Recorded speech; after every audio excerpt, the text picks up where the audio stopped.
Tadi saya baru kirim ya, saya baru sadar belum ngirim slide. Maksudnya slide dari Dosko itu yang dibagi, kemudian biar seragam saja, artinya materi yang dibahas itu minimal itu kan gitu ya, di pricing ini. Jadi kita sekarang membahas pricing, bukan berarti kita jadi pindah jadi mata kuliah marketing ya.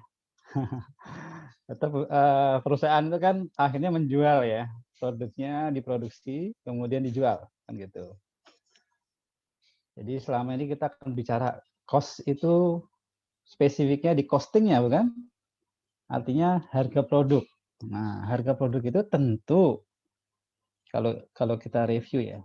Ini kan pertemuan arti yang materi yang paling terakhir. Jadi kalau kita review ke belakang itu, kita bahas kan ya, costing itu dari yang tradisional, ya kan?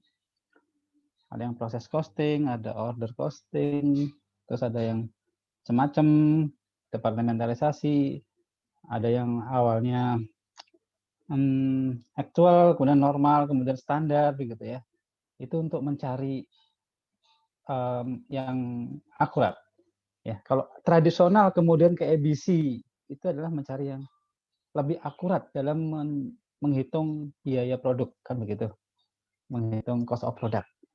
Costing itu menghitung cost of product. Mencari yang akurat. Ya kan? Sehingga kita tahu produk itu sebenarnya cost-nya berapa. Karena begitu kita jual, harganya itu kan gampangnya adalah harga dikurangi cost adalah marginnya begitu. Jadi kalau cost-nya ini nggak akurat, kita pikir itu misalnya dengan costing kita 10, kita jual 15, berarti dapat 50%. Ternyata belum tentu itu 10 itu akurat. Mungkin ada biaya-biaya yang belum masuk ke produk itu. Ya kan? Karena nggak yang FOH itu nggak direct kan seperti itu. Sehingga bisa jadi dia bukan 10 begitu ya, 13 atau berapa. Nah, jadi pentingnya costing yang akurat di situ. Nah, dan kalau cara seperti itu kemudian kita dapat menentukan harga ya kan dari cost menjadi harga. Tetapi ada di sini dikenalkan juga kalau nggak bisa seperti itu gitu. Harga ini nggak bisa semudah kita yang kita inginkan begitu. Nah, kira-kira yang mau kita bahas itu ya hari ini. Menetapkan harga termasuk lebih simpel sih sebenarnya materi pricing ini ya. Nah, saya mau diskusi dulu deh. Kalau kita sebagai bukan perusahaan dulu ya. Anda termasuk saya. Anda mungkin ada yang menjual ya, mungkin memproduksi atau menjual lah ya. Tapi sebagian besar pasti konsumen, ya enggak sih? Customer kan ya. Sebagai customer, itu Anda menginginkan membeli produk itu seperti apa? Murah tapi berkualitas, Pak.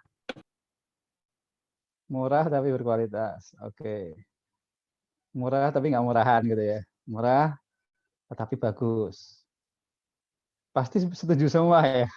Maunya dapat barang yang berkualitas, yang bagus. Kemudian harganya juga kompetitif gitu. Ya nggak sih? Sebagai pembeli. Istilahnya worth it lah ya, worth it. Atau kalau ini best value, kalau saya lebih menyebutnya best value. Karena dari sekian barang itu, dia itu memiliki value yang dengan harga segitu, value-nya itu lebih gitu. Best kan, terbaik. Ya nggak sih? Kalau ditanya sebagai customer, tadi siapa yang jawab? Saya, Pak. Nah, oke, Mbak Dina. Mbak Dina ini, Dina, mau membeli barang itu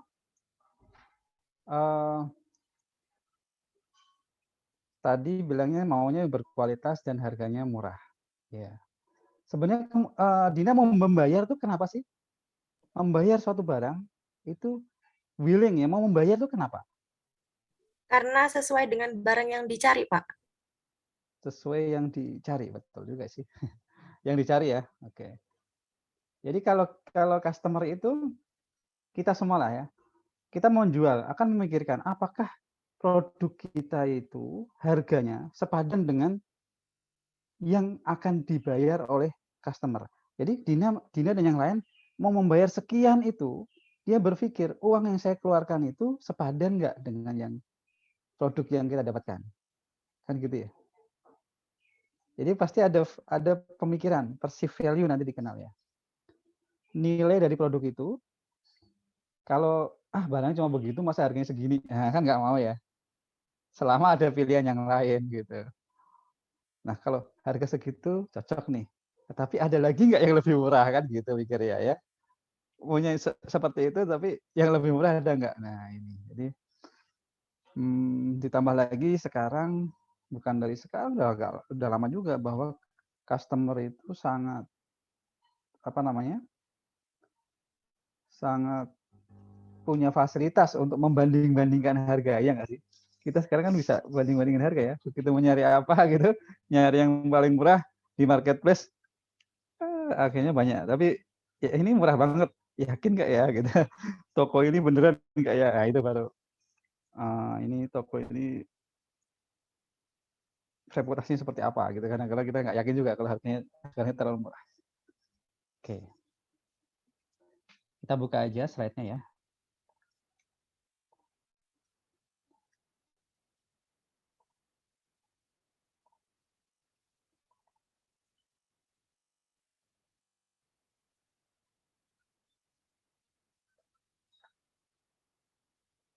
Materi ini terutama bukan dari Carter ya, dari bukunya Hongren seperti yang ada di RPS seperti itu. Bukunya Hongren ini secara lebih lengkap kalau zaman saya dulu dipakainya di D4 ya, karena dia lebih ke pendekatan manajerial ya. Sedangkan kita lebih ke teknis kan ya, cost accounting. Kalau dia kan managerial accounting. Tapi Hongren di sini yang cost accounting-nya ya, cost accounting, tapi beliau juga.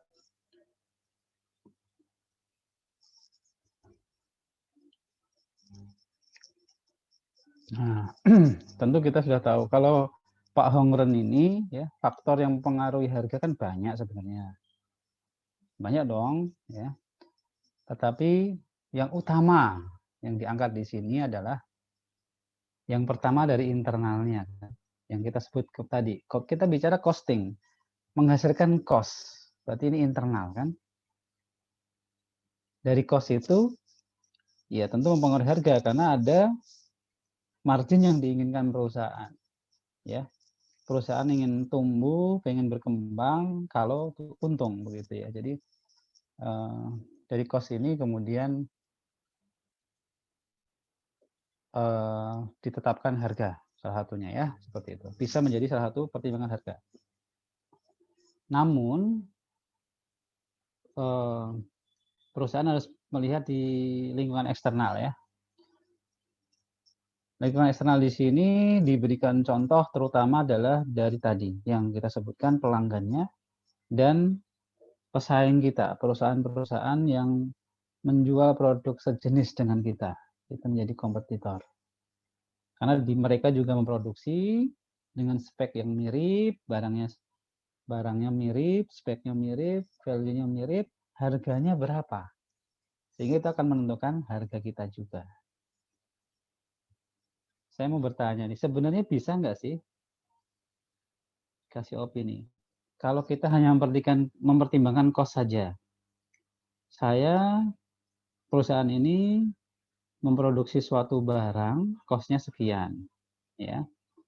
Terus saya pengen profitnya 20%, berarti kan 1,2xx gitu ya.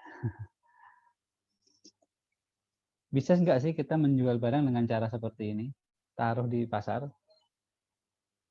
Silahkan kasih opininya. Saya nggak mau peduli di luar seperti apa. Cost saya itu misalnya 100. Kalau kita pengen profitnya 20% ya berarti 120. Saya mau kasih harga 120 karena saya mau dapatnya 20 setiap unit. Tidak peduli di luar seperti apa. Mungkin nggak seperti ini? Silahkan beropini. Pagi-pagi didorong untuk beropini. Ayo. Izin, Mbak.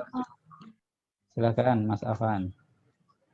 Ya menurut saya ini Pak tetap harus mempertimbangkan kompetitor dan customer juga. Soalnya kalau cuma cost-nya nanti kan ada kompetitor lain yang misal masang harga ini tapi lebih baik gitu Pak. Mungkin harus dipertimbangkan lagi untuk customer dan kompetitornya agar bisa menyesuaikan gitu Pak. Oke. Ya, tentu saja yang bagus adalah mempertimbangkan. Tapi pertanyaan saya, mungkin nggak dia tanpa mempertimbangkan? Coba Mas.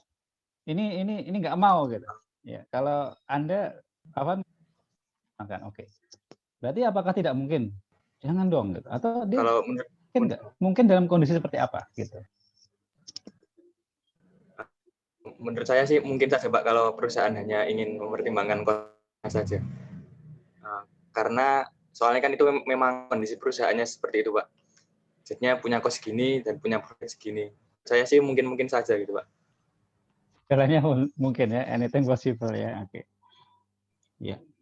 Tapi ada resiko dia tadi sampaikan. Ada resiko dia tidak terjual dong atau penjualannya menurun ketika ternyata yang menjual produk sejenis sih banyak dan harganya lebih bagus. Kan customer nggak akan pilih dia gitu ya.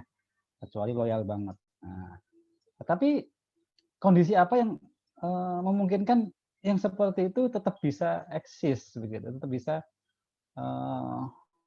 tidak rugi begitu. Ada yang mau memberikan pendapat lagi? Silahkan. Izin Pak, mungkin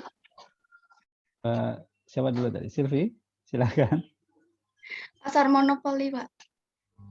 Kalau kondisinya, ingat mata kuliah mikro atau makro ini? Makro ya? Makro. Kalau tentang kompetisi ya, kompetisinya seperti apa? Tadi gimana? Monopoli. Artinya Iya, persaingannya kuat atau enggak? tidak Pak. Jadi cuma satu perusahaan itu. Iya. Masuk akal kan ya? Kalau di dunia ini masih ada seperti itu, ya dia tetap aja ya dia perlu melihat kompetitor dong. Customer tidak punya pilihan. Nah, oleh karenanya di dunia sekarang hal seperti itu akan dijaga ya. Seperti di Indonesia ini ada Komisi Persaingan Usaha seperti itu. Komisi Pengawas Persaingan Usaha KPPU mengawasi kalau ada monopoli, ada oligopoli dan sebagainya ya. Jadi ya seperti ini intinya adalah orang yang memilih cost plus, nanti kan dia berarti namanya cost plus ini metodenya, cost ditambah. Tapi dia akan berusaha cost-nya se-efisien mungkin tentunya. Itu kalau persaingannya rendah kan gitu, ya nggak mesti monopoli. Kalau persaingannya rendah, dia bisa aja cost plus. Artinya Pak kalau dalam persaingan rendah kan harga tidak sepenuhnya ditentukan di pasar seperti itu. Sedangkan kalau persaingannya sangat ketat ya seperti sekarang ini, apalagi produk-produk yang produsennya itu banyak sekali begitu, mau nggak mau harga itu bukan kita yang nentuin, harga itu ada di pasar, maka kita harus tengok ke sini ke market. Makanya nanti kita mengenal market base. Nah intinya begitu ya, pricing ini ya awalnya kan bisa kita pakai yang nomor 2 cost base. Iya cost base mungkin aja. Terutama kalau perusahaan dalam industri yang less kompetitif ya, less kompetitif. Tetapi kalau dia sangat kompetitif, mau nggak mau harus lihat pasar. Ya, ini bukan berarti dia tidak melihat pasar, tetapi nanti jadi pertimbangan dia. Jadi dia cost plus dulu baru melihat ke pasar. Sedangkan kalau market base, dia langsung di pasar dulu. Jadi di pasar dulu. Dia lihat kompetitor dulu,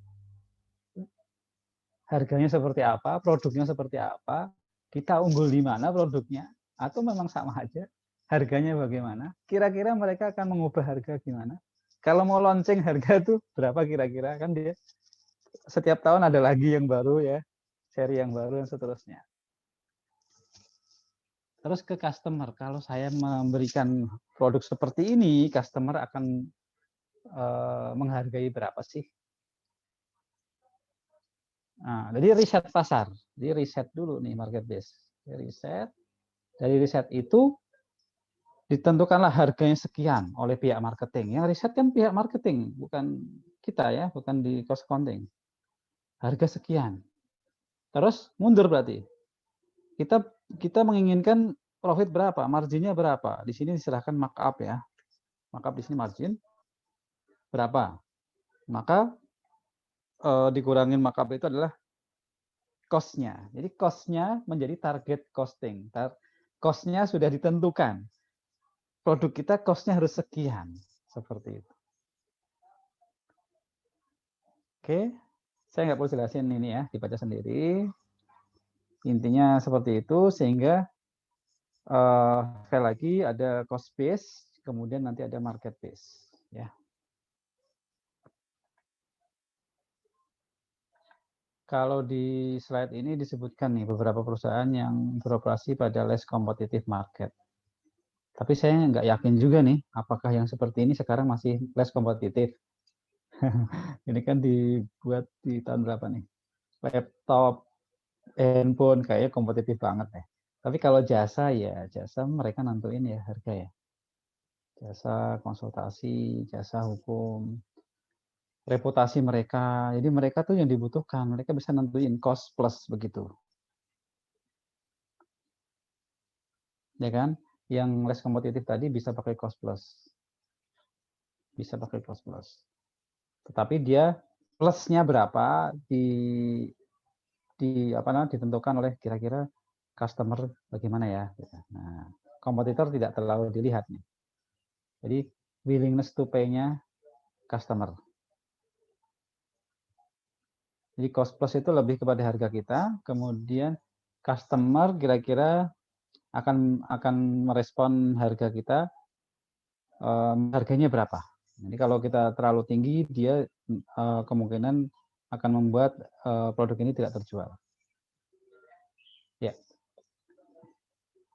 Nah, ya ini yang mungkin saya ragu nih, apakah telepon genggam, laptop dan sebagainya itu masih less kompetitif ya? Karena pilihannya banyak banget sekarang ya, seperti itu. Baik. Kalau ditanya mana yang lebih mudah, tentu cost plus, karena dia datanya dari internal perusahaan sendiri. Ya kan? Artinya data itu sudah ada. Seperti itu. Sedangkan yang market base kan harus riset, dan riset ini bukan hal yang mudah ya. Riset ini banyak faktornya ya. Berarti pendekatannya itu bedanya di awalnya kan ya.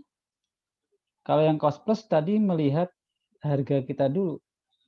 Sedangkan yang market base melihat di pasar dulu.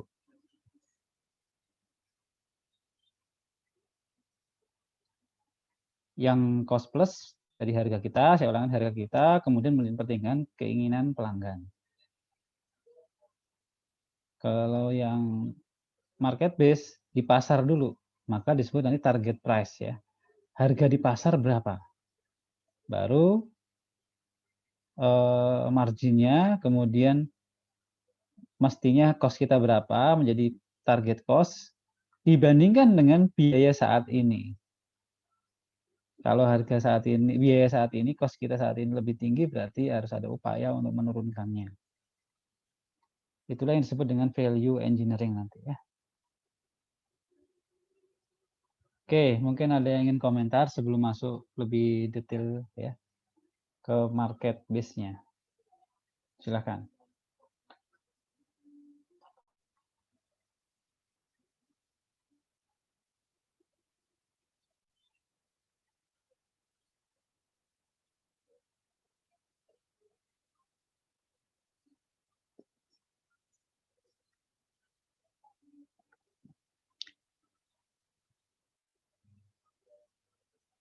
Terus, silakan.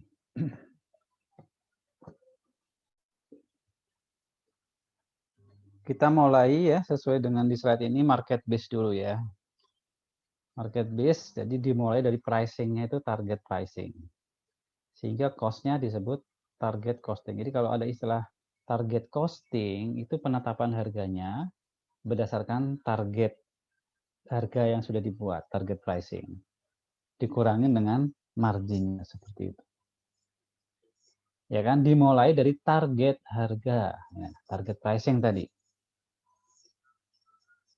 Estimasi harga produk yang ingin dibayar oleh pembeli potensial. Berarti di pasar ini estimasinya harganya berapa ini? Akan laku berapa? Berdasarkan ini kan yang ingin dibayar ya willingness ya. Berdasarkan perceived value tadi. Nilai produk yang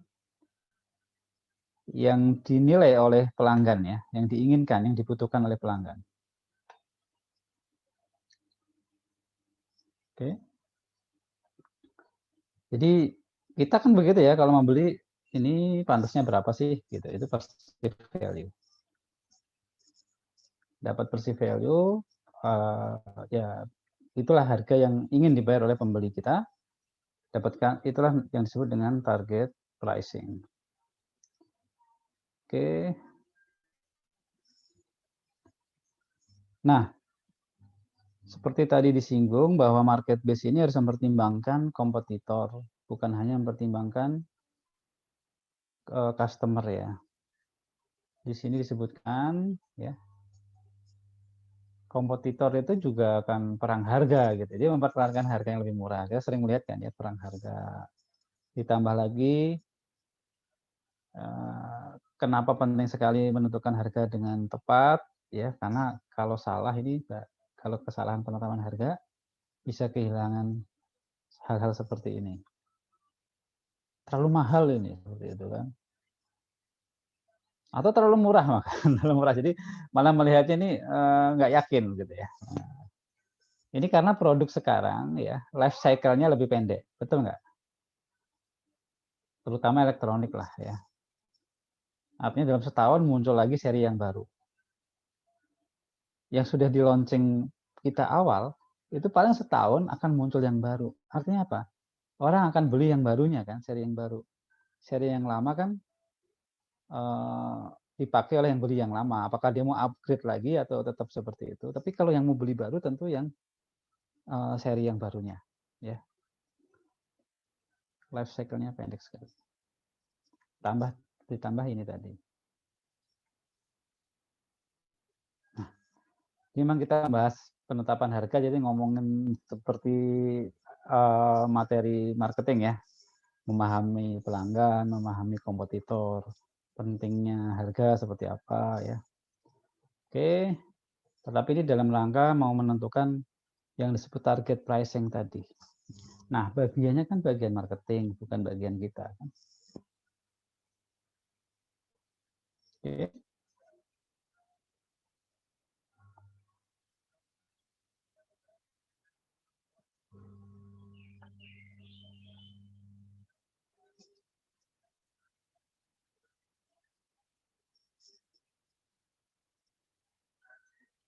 Selain terhadap kompetitor di sini, selain kita melihat harganya, juga melihat barangnya ya, fitur-fitur mereka seperti apa.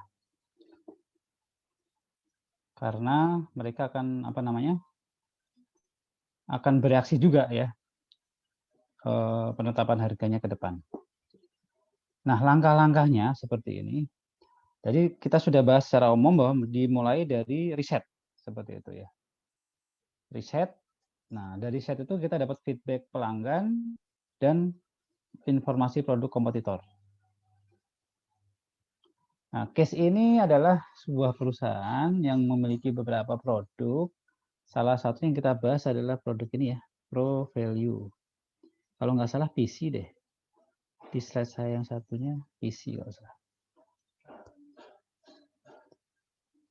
Dari hasil riset tersebut ya, diambil kesimpulan pelanggan apa keinginannya? Harga yang lebih murah. Nah, ya kan? Harga yang lebih murah. Produknya yang berkualitas oke, dapat diandalkan berarti berkualitas ya. Tetapi mereka tidak memerlukan fitur yang ekstra. Nah, Kadang-kala kan ada produk-produk yang fiturnya itu berlimpah, tetapi jarang digunakan. Ya nggak sih? Fitur yang melimpah itu membuat harganya mahal, tetapi apa dibutuhkan atau tidak, itu tergantung customer-nya. Tetapi ini hasil riset dari pelanggan yang disasar, begitu ya. Kan ini kan kita mau jualnya ke yang mana sih ya? Misalnya menengah atau bagaimana. Nah, kalau yang ini itu sebenarnya tidak penting fitur-fitur tambahan itu. Yang penting produk utamanya, fitur utamanya itu berkualitas, dapat dihandalkan, harganya juga lebih murah. Tanpa itu kan harusnya lebih murah. Bisa dipahami ya? Bisa kasih contoh nggak fitur-fitur yang mungkin bikin mahal tetapi tidak jarang digunakan begitu? Mungkin bisa kasih contoh.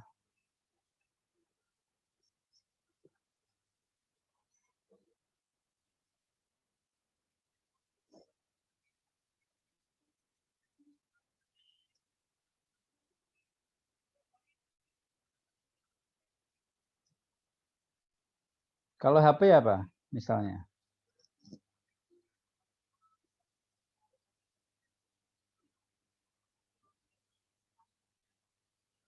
Kalau kelas menengah, apakah perlu fitur ini kan gitu ya? Ya, kalau yang flagship yang itu ya semuanya berlimpah itu nggak, itu sudah harganya mahal pun ya memang lagi berlomba-lomba untuk yang terbaik kan ya dia. Bahkan berusaha menciptakan fitur-fitur yang terbaru yang kompetitornya nggak ada. Nah, tapi ini pelanggan yang disasar ini buka seperti itu. Dia sebenarnya tidak butuh. Misalnya apa bisa NFC misalnya gitu ya atau apa lagi. Kameranya sekian ratus megabyte megapiksel apa namanya sekarang ukurannya. Nah, seperti itu ya dan seterusnya lah ya. Oke.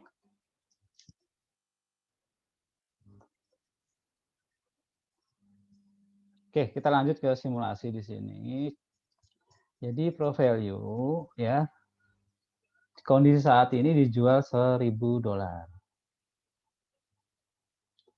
Setelah dari riset pasar tadi memperkirakan ke depan dia akan komputer akan menurunkan harga PC-nya menjadi 850. Berarti kita lebih mahal ya. Nah, pertimbangannya kalau tidak diturunkan mungkin penjualan akan turun. Sehingga manajer menetapkan ya target price-nya adalah lebih rendah yaitu 20% dari sebelumnya menjadi 800. Kalau dengan harga 800 dan kemungkinan kompetitor menjual 850, maka ya menurut marketing penjualannya akan meningkat menjadi 200. Berarti sekarang itu posisinya harganya 1.000, penjualannya 150.000. Ke depan kita turunkan menjadi 800, penjualannya akan meningkat menjadi 200.000. Kan begitu ya. Setelah melihat kondisi di pasar. Dengan 800 tersebut ya. Jadi target price-nya mana? 800 kan?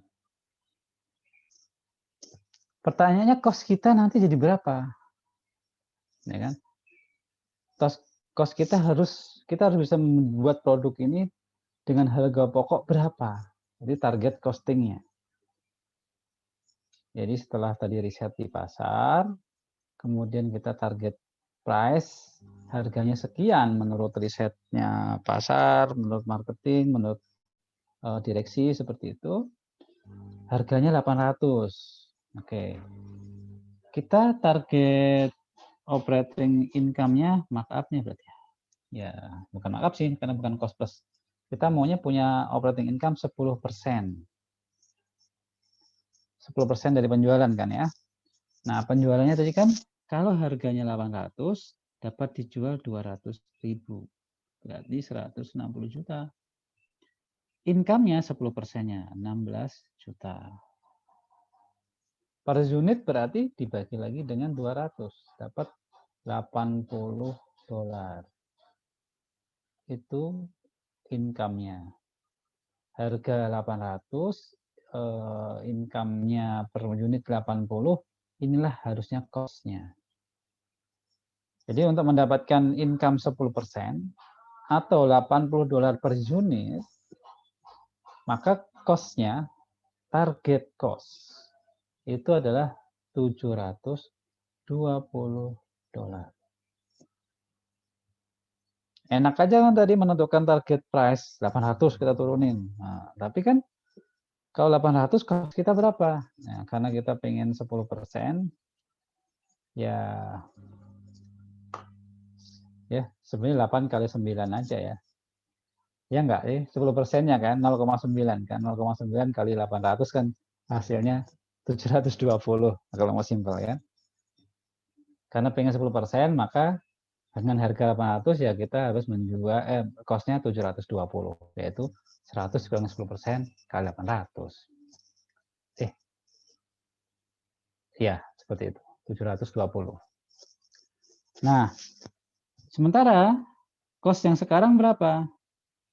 Cost yang sekarang untuk memproduksi 150.000 unit, cost-nya 135. Berarti cost-nya adalah 900. Selisih berapa tuh? 180.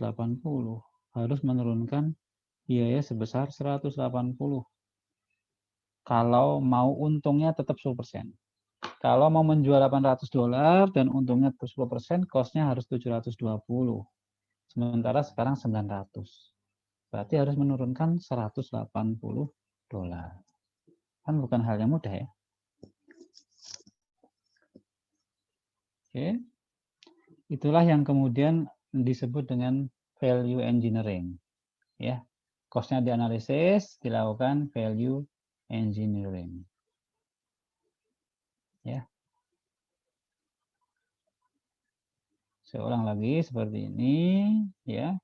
Berarti 120 harus lebih rendah, maka dia harus cost analysis.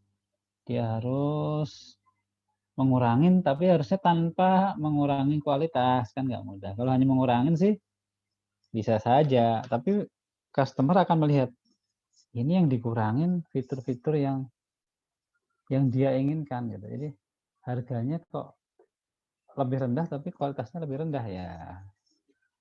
Target yang jadi 200.000 unit belum tentu tercapai begitu ya.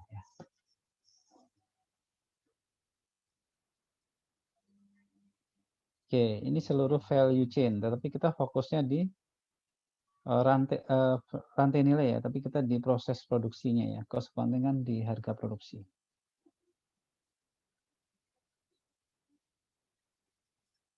Nah, ini diilustrasikan berarti dari direct materialnya, komponen-komponennya ya, dan yang seterusnya itu mana yang bisa diturunkan. Nah, antara trade-off antara fitur dan komponen. Mungkin mereka tidak memerlukan video card yang berkualitas tinggi gitu.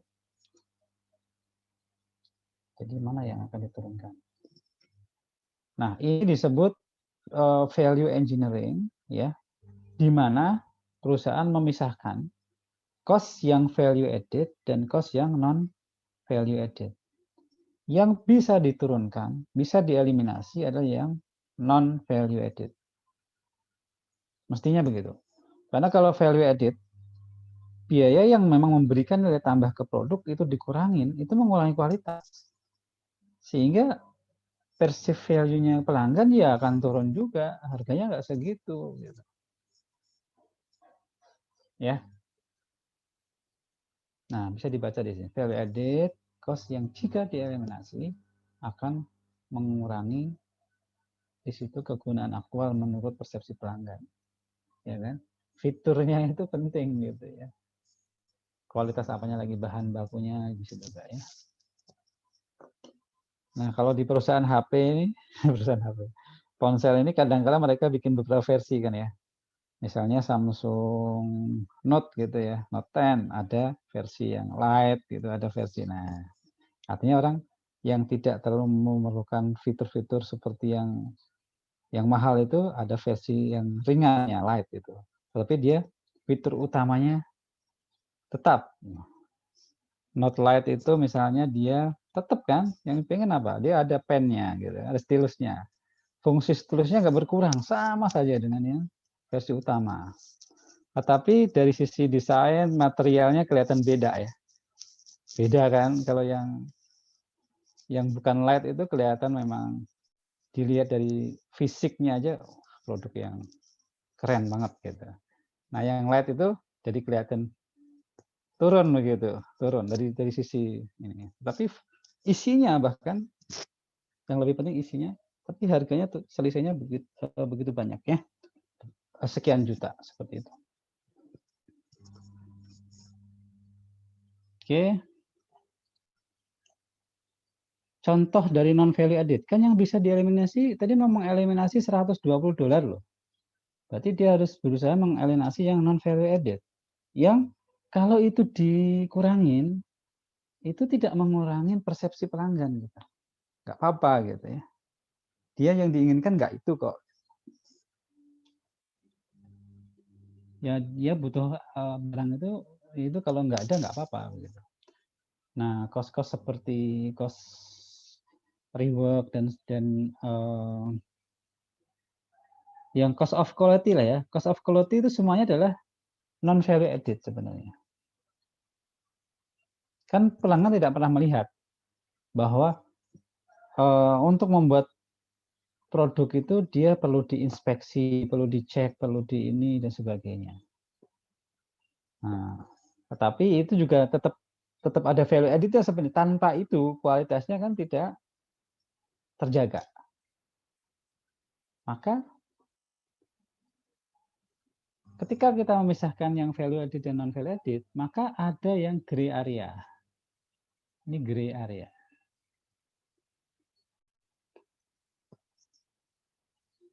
Paham maksud saya kan? Yang seperti ini biasanya value added. Kalau dikurangin ya kurang harga direct material, bahan-bahan utama ya dan sebagainya itu kualitasnya akan berkurang. Tetapi yang seperti ini kan enggak ya. Tetapi aktivitas-aktivitas ini karena pakai ABC ya. Di dalam aktivitas-aktivitas ini, testing, inspeksi dan sebagainya, itu gray area karena sebagiannya ada non value, ada yang value gitu. Tidak bisa kita bilang ini non value. Sehingga dalam value engineering, di sini nggak dijelaskan ya, tidak dijelaskan. Dalam value engineering itu perlu diteliti lebih lanjut. Kalau ini gray area, berapa persen value added, berapa persen yang non value added. Berarti ini ya apa namanya? Dari manajernya ya, dari pengalaman mereka, kalau yang seperti ini yang bisa dianggap non value added itu berapa persen?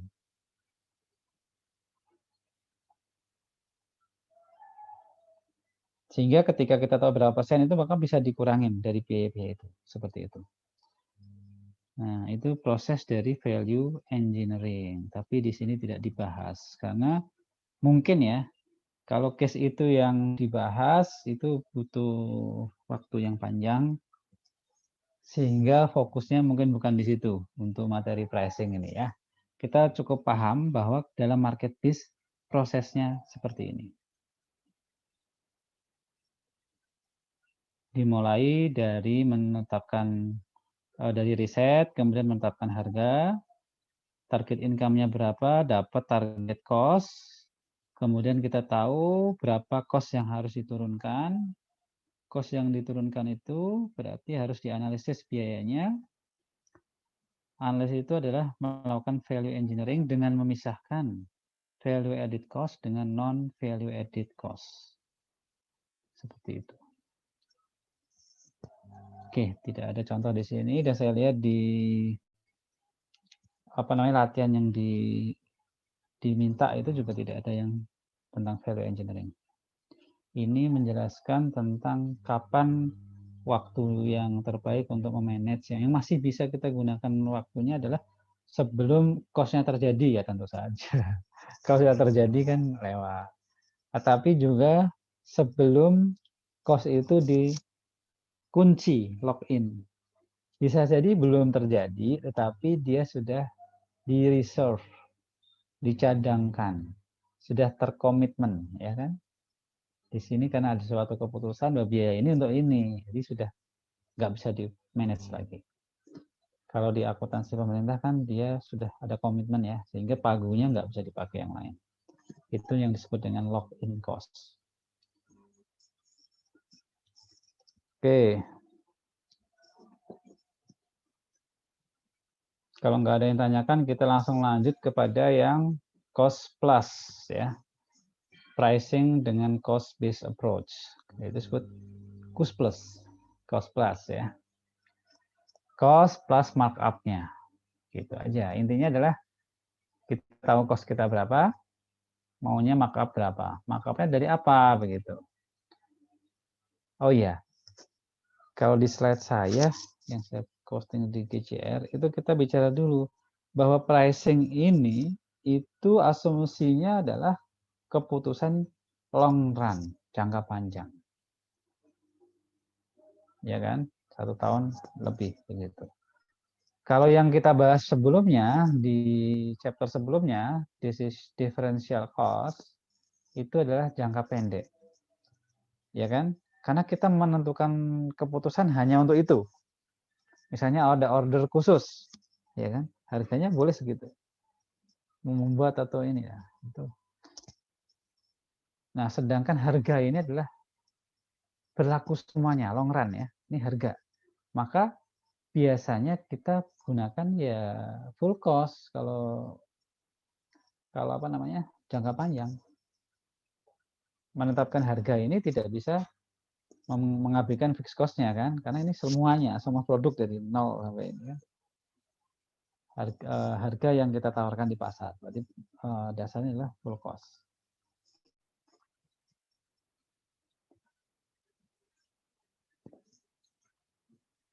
Ilustrasi sederhana, kalau pengen markup-nya 12%, ya seperti tadi kan, kali 1,12 saja. Tadi cost-nya 720, ya 720 kali 1,12. Dapatlah 806,4. Karena markup-nya 12% dari 720 itu. Tinggal ditambah ya. Ini tambah ini.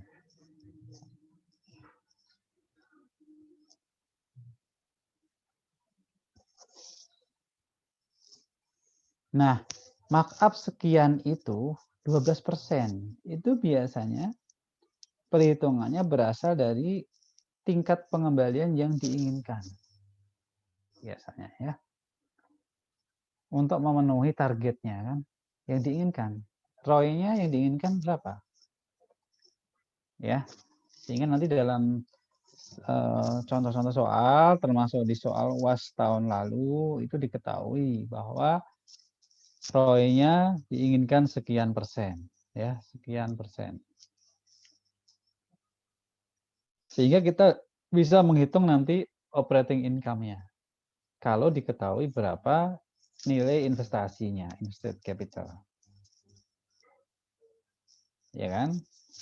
Karena kan ROI sama dengan itu kan, operating income dibagi invested capital kalau di sini ya. Nah, ini bisa diketahui langsung atau beberapa definisi kalau tidak diketahui total aset ya kita pakai total asetnya.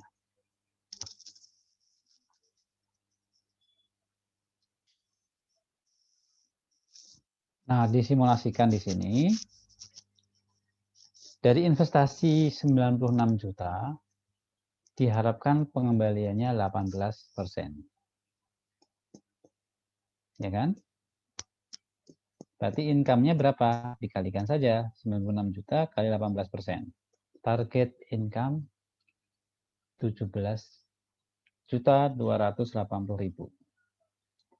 96 juta kali ROI-nya. Per unit dibagi produksinya, produksi atau jualnya ya, 200.000, maka per unitnya 86.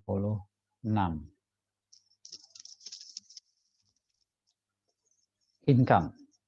Nah, income dari markup adalah income dari full cost-nya. Full cost-nya tadi adalah 720. Maka nilai markup-nya adalah 12%. Jadi markup-nya adalah 12% dari full cost-nya. Seperti itu.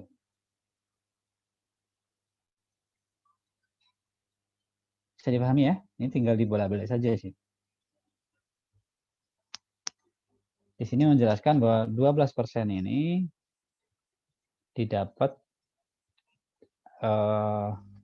dari target ROI terhadap investasinya, capital invested. Ya. Target ROI kalau investasinya sekian dengan ROI-nya 80%, maka income-nya harus sekian. Per unit adalah 86,4 income. Nah, dengan income sekian dibandingkan dengan full cost-nya itu adalah 12%.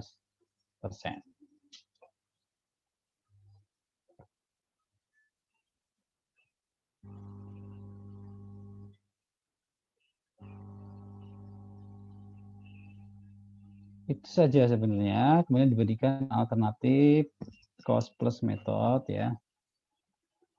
Artinya markup-nya tidak mesti dari full cost-nya.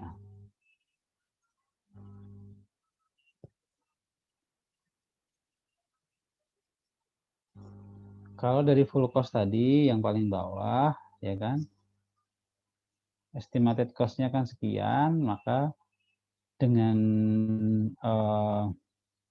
apa namanya, dengan selling price ini dia markup-nya 12%. Nah, bisa saja alternatifnya dia markup-nya bukan dari full cost begitu. Ini yang memberikan alternatif saja. Bisa saja dari variable cost produknya atau bahkan hanya manufacturing-nya lebih kecil lagi. Atau seluruh manufacturing-nya. Makin ke atas makin cost-nya makin kecil kan, maka markup-nya juga makin besar. Dari yang full, kemudian manufacturing-nya aja atau variabelnya saja atau variabel dari manufacturing cost-nya saja. Oke.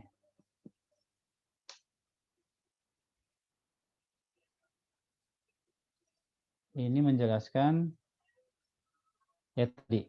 Saya sampaikan bahwa full cost yang dipakai karena dia long run sebenarnya. Di sini lebih jelaskan lagi ya. Yang namanya full cost merecover semua cost dari produk tentu saja. Nah, bicaranya kan long run kan dalam jangka panjang. Lebih sederhana, oke. Okay.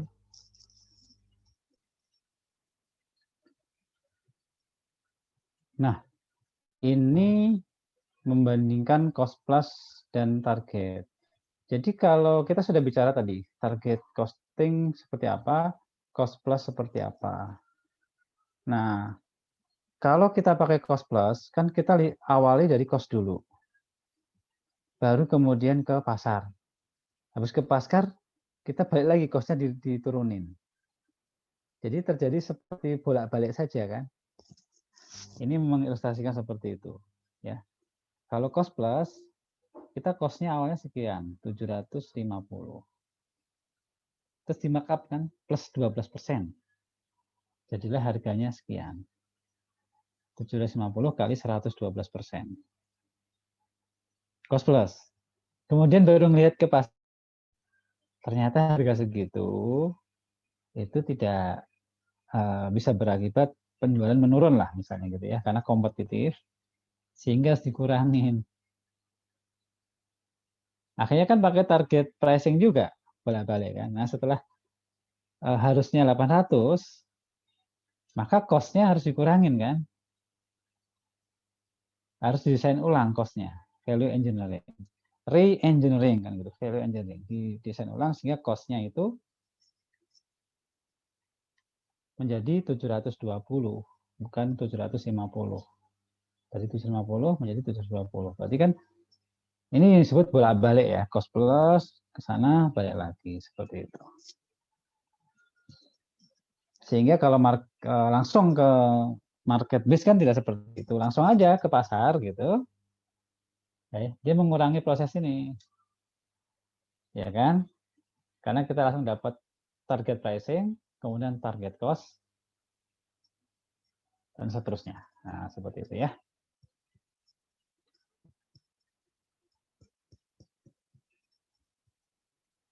kecuali produk-produk yang tadi less kompetitif ya, terutama jasa dan sebagainya yang memang dia biasalah pakai ini ya, cost plus ya dan seterusnya. Sudah selesai nih tentang harga ya. Kemudian di materi slide ini jelasin sedikit bahwa ada juga faktor-faktor lain ya, non cost. Ya, yang costing sudah selesai nih. Ada istilah price discrimination, ada peak load pricing, international pricing. Ya. Diskriminasi, tapi diskriminasinya ini tidak melanggar hukum ya. Maksudnya suatu perusahaan bisa menetapkan harga untuk jasa atau produk yang sama, tapi harganya beda begitu. Di sini memanfaatkan ini elastisitas demand ya, demand elasticity. Dikasih contoh di sini tiket pesawat gitu ya. Contoh lain apa ya? Ini contohnya tiket pesawat. Pesawat pergi pulang. Kita biasanya bilangnya pulang pergi ya. Yang benar mungkin pergi pulang ya, kan pergi dulu baru pulang ya. Kalau pulang pergi nanti nggak pulang-pulang kan, pulang pergi lagi, pulang pergi lagi, jadi pergi pulang. Pergi dari Boston, pulang dari San Francisco, balik lagi ke Boston gitu ya. Jadi ini ceritanya bagi yang membelinya adalah bolak-balik seperti itu, ya. Ada dua harga, 1.000 sama 450. Coba. 1.000 ini adalah bagi yang tidak elastis. Yaitu adalah salah saya. Yaitu adalah yang atasnya. Nah, saya ngasih gambar salah. 1.000 ini untuk yang elastis, betul. Yang tidak elastis, yaitu tidak peduli dengan harga. Yang di atas tadi salah panahnya. Karena yang tidak peduli dengan harga itu biasanya dia pulang, nggak perlu nginep di hari libur. Artinya niat dia memang bekerja, begitu kan? Nah seperti ini kan pekerja ya, yang harganya ditanggung oleh perusahaan, gitu. Jadi nggak peduli, memang perusahaan membelikan yang ini. Ya, apa namanya, tiket ini harganya ya berapapun kan, 1.000 gitu. Jadi bagi yang tidak menginap sampai dengan Sabtu malam itu kan, oh berarti dia memang kerja, ada 1.000 saja deh. Tapi kalau ada yang baliknya itu setelah Sabtu, artinya dia nginap, padahal Sabtu itu libur, berarti dia itu tujuannya bukan kerja, ya. Nah dia menanggung sendiri, dia sangat sensitif dengan harga, dikasih harga yang murah kan begitu. Ini salah satu contoh saja ya. Oke. Ya kalau masalah pricing di pesawat sih itu menarik banget karena harganya beda-beda sehingga dia bisa menutup yang penting. Dengan peluang sekian dia dapat margin sekian dengan membuat harganya macam-macam. Ya. Oke. Itu bisa terjadi price discrimination. Terus kalau yang peak load ya biasanya sih harga yang pada saat peaknya, peak season ya tentu harganya mahal karena permintaannya sangat tinggi. Otomatis ya. Orang tetap mau beli dengan harga berapapun begitu karena kan bahkan barangnya langka kan gitu. Nah, transportasi atau tempat wisata ya itu kalau ada saat liburan tentu kan peak season harganya naik. Kalau di kita pada hari Lebaran atau hari raya lah ya, hari raya apapun, terutama hari raya Lebaran misalnya, ya tentu saja harganya naik semua tetap laku ya. Makanya ada pemerintah memberikan batas harga atas seperti itu. Oke, itu materi kita hari ini tentang pricing ya. Yang intinya adalah kita sudah punya cost, kita tinggal menambahkan atau cost ini kita engineering lagi, produknya yang di engineering sehingga costnya turun. Jadi ada dua model, cost plus atau market base seperti itu. Mungkin ada komentar, dipersilahkan.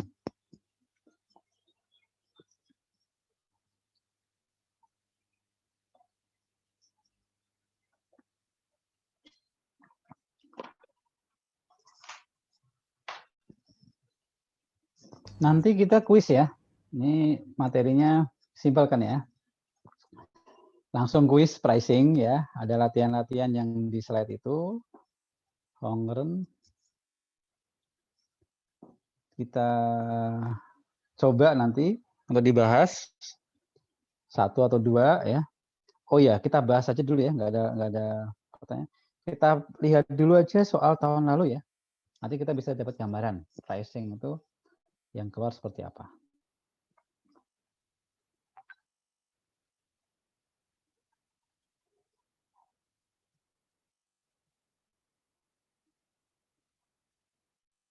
Saya buka aja kunci pembahasan soal tahun lalu karena ada pricing. Tahun-tahun sebelumnya belum tentu tuh pricing dijadikan soal ya.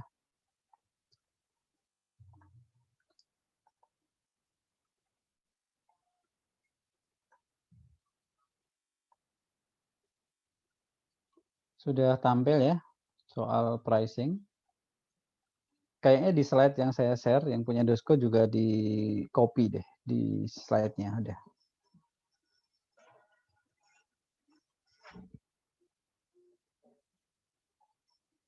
Coba siapa mau bantu baca ya?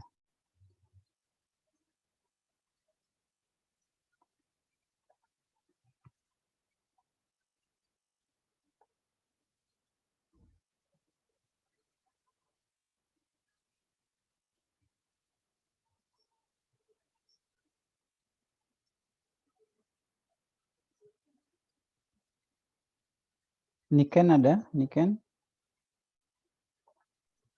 Ada, Pak. Coba dibaca soalnya aja sampai dengan diminta. Silahkan. Kita semua menyimak ya, memahami soal ya. Perusahaan PKN saya menjual sebuah produk untuk keperluan perawatan belajar di kelas. Devinur, CEO baru perusahaan berusaha untuk meningkatkan penjualan produk tersebut dengan meningkatkan analisis biaya dan pelanggan untuk menentukan target penjualan dan harga per unit yang tepat. Devinur telah meminta sejumlah informasi terkait operasional perusahaan dari tahun lalu. Devinur telah mendapatkan sejumlah informasi berikut, namun beberapa data tidak tersedia. Diketahui jumlah unit yang diproduksi dan dijual ada 400 unit, rate of return on investment 8%, total investment in asset ada 17 miliar 750 juta, variable cost per unit 35.000, dan fixed cost tahun tersebut ada 21 miliar 500 juta. Anda sebagai akuntan perusahaan diminta Devinur untuk mengidentifikasi dan menganalisis lebih lanjut atas data tersebut. Diminta hitung yang pertama operating income, kedua nilai harga jual per unit, 3 pendapatan penjualan total, 4 persentase markup terhadap full cost dari produk tersebut. Oke, makasih Niken. Oke, ini memang agak aneh sih. Devinur mendapatkan sejumlah informasi namun beberapa data tidak tersedia. Ya, masa operating income-nya nggak tersedia. Harga jual nggak tersedia. Ini biar jadi kasus saja ya. Memang Devinur ini CEO baru. CEO kan pasti dapat semuanya. Nah, intinya adalah datanya seperti ini. Tentu dia pinginnya ya ke depan meningkatkan penjualan kan, maka dia di sini berusaha meningkatkan penjualan, melakukan analisis biaya, menentukan target penjualan dan harga. Ya, intinya karena case kita ini tentang pricing, berarti adalah menghitung yang A2 kan, nilai harga jual. Ya, harga jual di data ini, kemudian nanti menentukan harga jualnya ke depan berapa. Ini harga jual yang sekarangnya berapa. Seperti itu. Diketahui kan tadi, ada markup-nya nggak diketahui, tapi yang diketahui adalah ROI-nya dan seterusnya. Oke. Mencari operating income kan simpel ya. Oke, Niken, operating income-nya dari mana? Nanti gantian yang lain. Saya tulis di sini ya, operating income.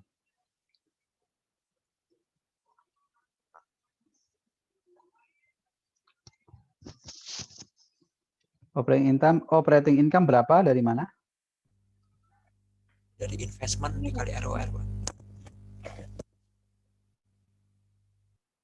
Kevin, dari investmentnya berapa? Tinggal kita tulis ya. 17. 750, nolnya banyak. Terus semua ya. Nggak usah lah, 750, nolnya 3 aja. Dalam ribuan ya. Sedangkan ROI-nya 8%. Maka operating income-nya A ya. Ini persen. Nggak muncul persennya. 8%. Sehingga operating income-nya adalah dikali ya. Iya, Pak. 1420. Betul ya? 1420. Oke. Lanjut Kevin. Oke. Sekarang kita bisa nyari harga jual. Caranya gimana? Kalau Kevin pakai cara yang seperti apa? Banyak caranya nih, ya kan? Kalau saya nyari per unit dulu, Pak, operating income-nya. Ini berarti dibagi unitnya 400.000 ya? Ya, Pak. Lalu fixed cost-nya juga saya buat per unit. Oh, sebentar. Ini jadikan per unit. Per unit. Dibagi 400.000. Dibagi 400 saja, kan tadi sudah saya kurangin 1.000 ya. Berarti per unitnya sekian. Ini dalam ribuan, ini beneran ini. Ya. Fixed cost-nya dibagi per unit juga. Fixed cost-nya tadi 21.500.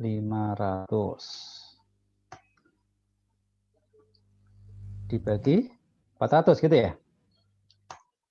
Iya, Betul? Pak. Sama? Sama, Pak. Lalu Cost ya? ditambah variable cost.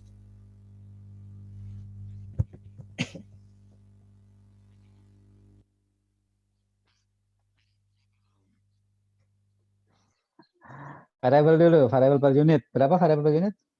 Sudah ada, 35.000. 35.000. Oke, jadi tadi fixed cost, variable cost. Terus dijumlah. Iya, Pak. Iya, Pak.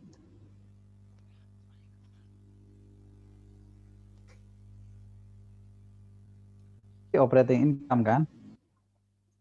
Maka harga adalah 92.300. dijumlah. Iya dong. Dijumlah. Cost ditambah income-nya per unit. Itu adalah harga kan gitu ya. Kalau harga cost-nya sekian, mau income sekian, maka harganya harus 92.300. Nah, simpel ya. Bisa juga cara yang lain. Berarti bukan B ini ya. A2 ya, A2. Ini A.1. Ini A.2. Oke. Sorry, A.2. Nah, itulah harga dengan data seperti ini. Operating income dengan data seperti ini, harga ini kondisi yang sekarang ya. Sehingga pendapatan penjualan total tinggal dikali dong, balik lagi. Dikali 400.000 ya? Iya, Pak. Dikali 400.000 ini cuma betul nggak? Kemudian persentase markup. Nah, persentase markup nih. Pak. Gantian, Heriko silakan. Enggak, Pak. Yang tadi mungkin kali 400 saja, Pak. Kan nolnya 3 sudah dihilang. Oh, sorry. Gimana? Jadi itu dikali 400. Kan 03 sudah dihilangkan kan? Ini sudah aktual ini.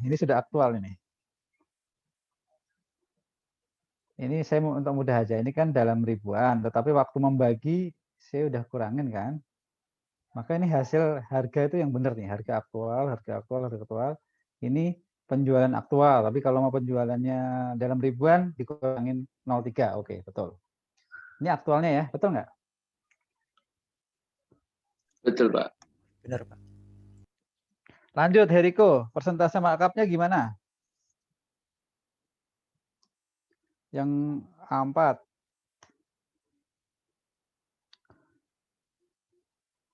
Ih, 4. Iya.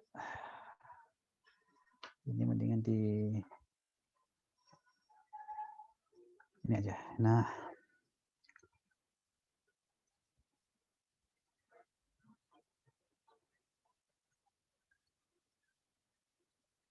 gimana tuh?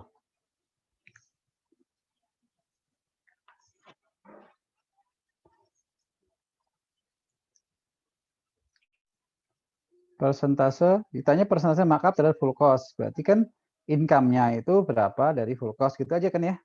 Berapa dibagi berapa? 3550 dibagi 53 Pak. 5375 kayaknya. Nih, dibagi 88. full cost. Ini 88. Oh iya, Cost-nya, 88. ya. Fixed cost dan variable cost, full cost. Persen. Nah, 4%. Coba cek, ada komanya enggak? Enggak ada ya. Pas 4%. Itulah markup dari full cost-nya, 4%. Padahal ROI-nya tadi 8%. Dari investasi 8%, itu markup-nya adalah 4%. Kecil ya. Kalau jualannya banyak ya nggak apa-apa. Dapat income-nya juga lumayan kok. Ya. Oke. Ini contoh soal yang biasa begitu. Kemudian ada analisis nih. Kita baca ya, saya baca ya. Dia ingin mempertahankan 400 ya, 400. Markup juga 4%, tapi pengennya harganya turun kayaknya. Pengen menurunkan harga ya. Pengen menurunkan harga sehingga penjualan bisa tetap 400.000, persentase markup-nya tetap 4%, ya kan? Berarti ini sudah dijawab sebenarnya. Persentase markup berapa tadi di nomor B dijawab ya? 4%. Dia udah bocorin nih nomor B-nya kan, bahwa persentasenya 4%. Maka dia berusaha mengurangi fixed cost dan variable cost. Harganya berapa? Oke, ya. Kalau kita kurangin begitu, maka bisa dapat harga berapa? Siapa mau nyoba? Saya yang ngetik, silahkan.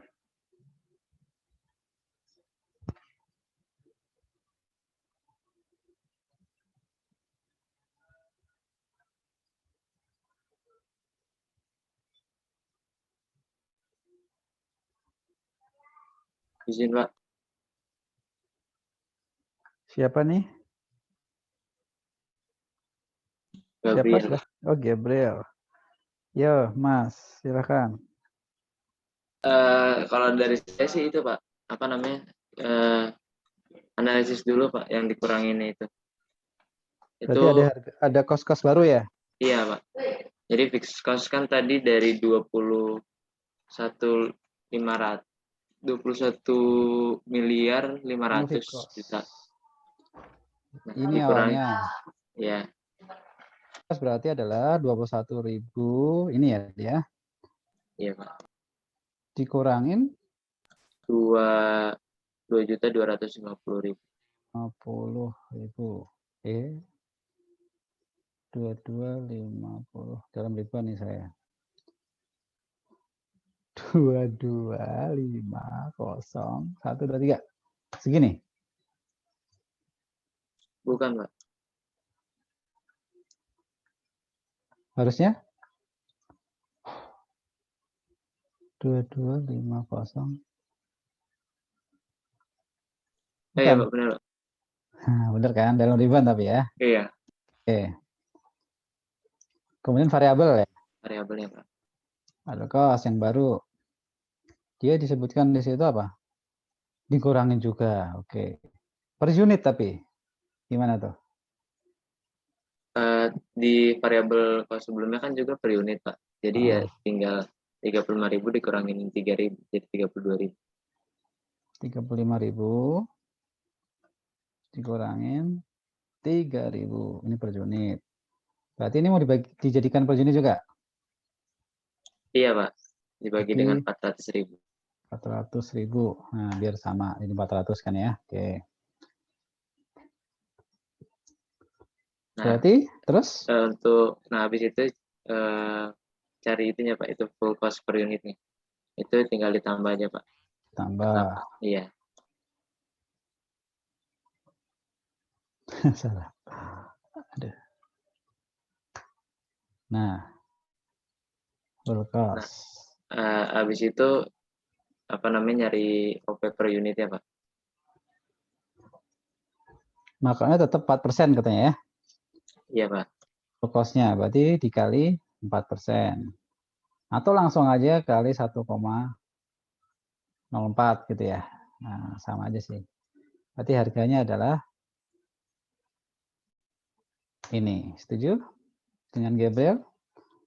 Setuju ya? Setuju. Makasih Mas. Ya ini simpel, hanya dia mencoba menurunkan masing-masing biaya ya, tanpa menjelaskan tuh gimana caranya.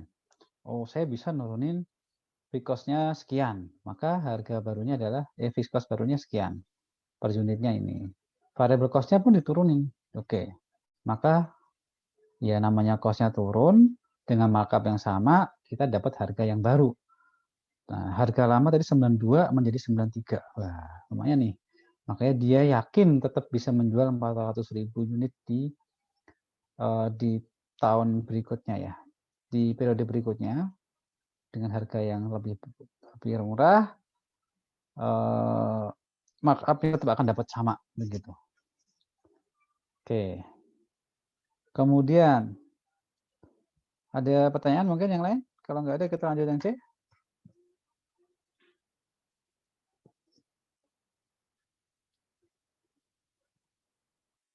Yang C ini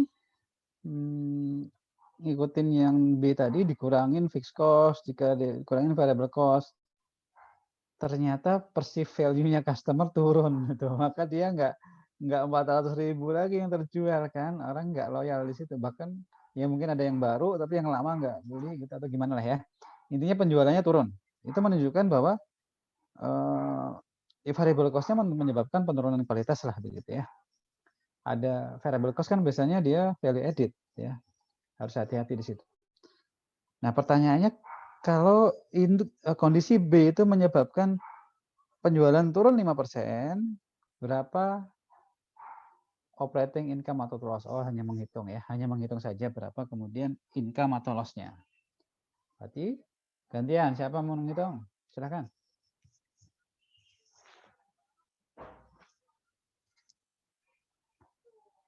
Income statement biasa, simple bahkan ya. Simple income statement. Silakan Mas. Pertama saya cari dulu apa sih kuantitas penjualannya yang turun 5%, berarti 400.000 dikali 5%. Ya.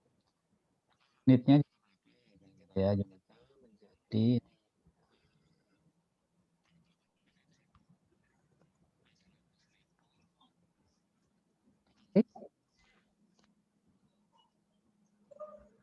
Kali 5%, Pak. Iya. Oh, penurunannya ya. Dikali 95%.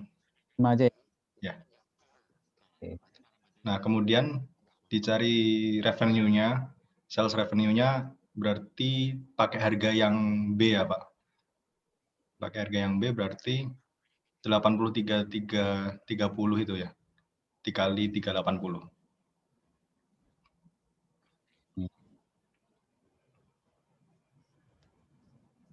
Ya. Kemudian dicari full cost-nya tadi kan udah ketemu itu 80.125, langsung dikali 380.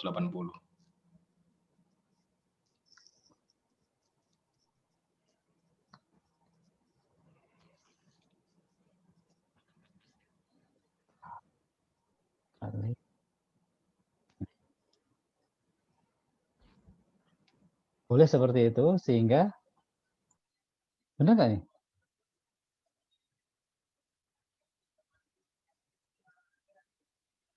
Sales sekian, full cost-nya 80 kali 380. Jadi kali 380. Sehingga income-nya tinggal dikurang. Oke. Bener nggak? Izin, Kalau Pak. saya berbeda, Pak. Fit cost. Fix cost-nya. Fix cost-nya nggak berubah. Itu kan full cost. Ya, Oh ya, berarti yang dikali 380 tadi cuma variabelnya saja, Pak.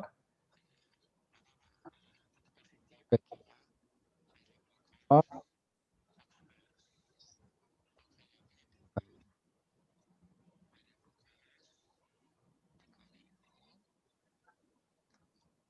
yang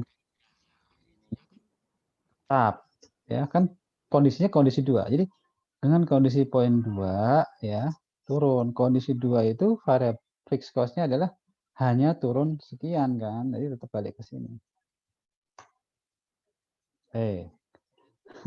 Harus dikali 1000 ini. Bentar ya. Biar sama. Kali 1000. Sehingga ini dikurang ini. Nah, ini adalah tetap income ya, tetap income. Oke. Atau Anda kan variable fixed-nya tetap, ini kan oh enggak ya, ini pertanyaan memang income, berarti seperti ini aja. Setuju ya? Saya pikir tadi suruh membandingkan income-nya dengan yang lain ya. Kalau income yang dengan lain kan kita pakai variable cost saja, contribution margin bisa. Nah, pertanyaan di sini kan mencari income. Kalau turun berarti sudah dicari, kalau turun sekian adalah, kalau turun 5%, unitnya jadi sekian. Berarti sales-nya dan variable cost-nya berubah, fixed cost-nya tetap, jadinya income-nya adalah 255. Nah, oke. Ya, selesai tuh. Ya. Kita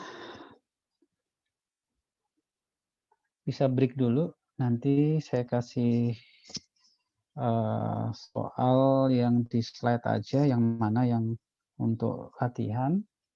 Ya.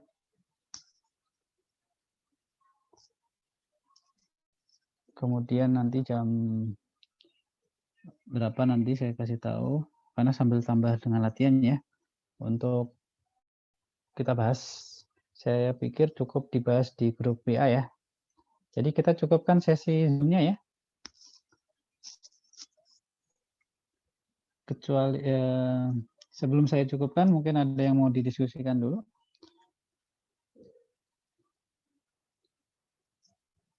Kita masih sekali pertemuan ya, sekali pertemuan mereview, makanya hari ini nanti ada kuis yang pricing. Nanti review beberapa kuis yang pernah saya berikan atau latihan bisa kita bahas bareng. Atau ada kuis lagi nanti saya beritahu ya untuk teman terakhir ya. Seperti itu.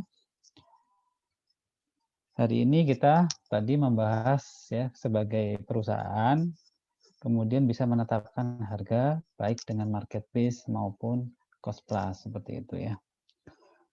Oke, sudah kita bahas bareng. Dan intinya adalah mengantisipasi karena kenyataannya perusahaan itu ya menghadapi kompetisi yang kalau di masa gini ya kompetisi jarang sekali kita apa namanya masuk ke suatu pasar itu nggak ada kompetitornya. Bisa aja kita yang mulai ya, istilahnya apa? Yang memulai awal, yang lain tahu tuh mengcopy gitu, mengcopy model gitu kan, bisa aja kan. Sekarang kan ATM itu ya, amati, tiru, modifikasi. Yang mereka bisa jadi malah bisa membalap gitu ya. Belum tentu yang pionir di depan itu ini. Jadi selalu mengantisipasi harga juga. Baik, saya cukupkan sesi Zoom-nya ini kita lanjut di WA. Terima kasih partisipasinya. Sampai ketemu di grup WA. Assalamualaikum warahmatullahi wabarakatuh. Waalaikumsalam. Waalaikumsalam. Terima kasih banyak, Pak. Terima kasih banyak, Pak.